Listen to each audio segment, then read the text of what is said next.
Hello നമസ്കാരം. ഡെസ്റ്റാർ റെസിപ്പിയിലെ പുതിയ വീഡിയോയിലേക്ക് എല്ലാവർക്കും സ്വാഗതം. ഞാനിവിടെ തയ്യാറാക്കാൻ പോകുന്നത് തക്കാളി സോസാണ്. അതിനായിട്ട് ഞാൻ 1 കിലോ തക്കാളിയാണ് എടുത്തിരിക്കുന്നത്.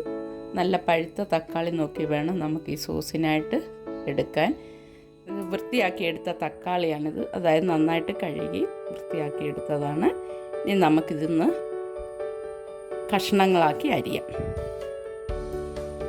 തക്കാളി അരിയുമ്പോൾ ഈ ഭാഗം നന്നായിട്ട് മുറിച്ച് കളഞ്ഞിട്ട് വേണം നമുക്കിത് കഷ്ണങ്ങളാക്കാൻ.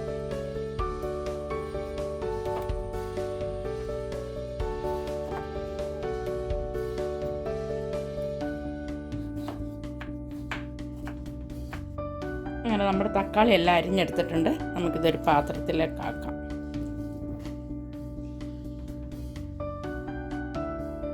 നമ്മുടെ തക്കാളി എല്ലാം അരിഞ്ഞ് ഞാനൊരു പാത്രത്തിലാക്കിയിട്ടുണ്ട്. അത് നമുക്കൊന്ന് അടുപ്പത്ത് വയ്ക്കാം. ഇനി ഇതിലേക്ക് നമുക്ക് 3 വെളുത്തുള്ളി ചേർക്കാം,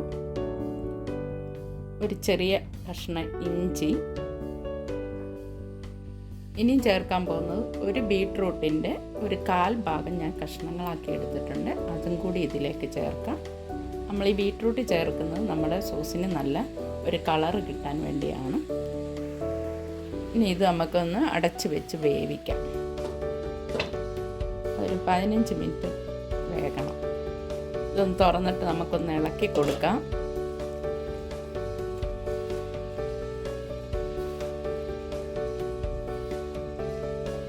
ഇത് കുറച്ചും കൂടി ഒന്ന് വേകട്ടെ. ഇനി നമുക്കിതൊന്നും കൂടി ഒന്ന് അടച്ച് വെച്ച് വേവിക്കാം.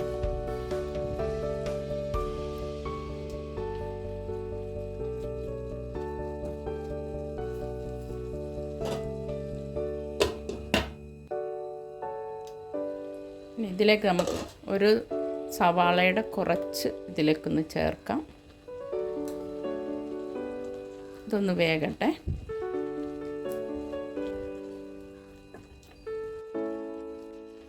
ഇതൊന്ന് നല്ലതായിട്ട് വെന്തുടയണം. എന്നിട്ട് വേണം നമുക്കിതൊന്ന് മറ്റു കാര്യങ്ങളൊന്ന് റെഡിയാക്കാൻ. അങ്ങനെ ഒരു 15 മിനിറ്റോളം ആയിട്ടുണ്ട്. തക്കാളി നന്നായിട്ട് വെന്ത് ഉടഞ്ഞു വന്നിട്ടുണ്ട്. ഇനി ഇതൊന്ന് നമുക്ക് തണുക്കാനായിട്ട് മാറ്റി വെക്കാം. അങ്ങനെ നമ്മുടെ തക്കാളിയൊക്കെ തണുത്ത് വന്നിട്ടുണ്ട്. ഇത് നമുക്കൊന്ന് മിക്സിയുടെ ജാറിലേക്ക് ആക്കിയിട്ടൊന്ന് അടിച്ചെടുക്കാം.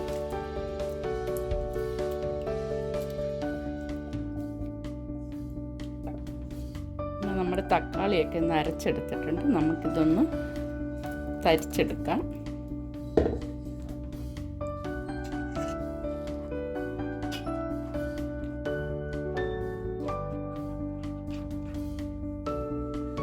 നമ്മുടെ തക്കാളിയെല്ലാം നന്നായിട്ട് തരിച്ചെടുത്തിട്ടുണ്ട്. ഇതിലേക്ക് നമുക്ക് 3 ടേബിൾ സ്പൂൺ വിനാഗിരി ചേർക്കാം. അതേപോലെ തന്നെ 6 ടേബിൾ സ്പൂണ് പഞ്ചസാര ചേർക്കാം.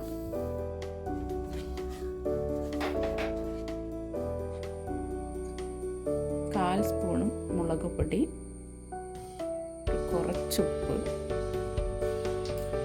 ഇതൊക്കെ ചേർത്ത് നമുക്കൊന്ന് ഇളക്കിയിട്ട് ഇനി ഇതൊന്ന് അടുപ്പിൽ വെച്ച് വെള്ളം വറ്റുന്ന വരെ തിളപ്പിക്കാം.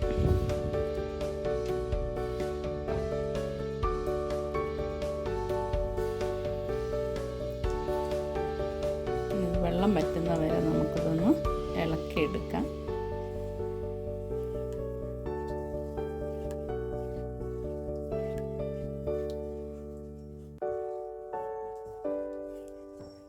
ഇത് വെള്ളം വറ്റി നന്നായിട്ട് കുറുകും. അതാണ് ഇതിൻ്റെ കണക്ക്.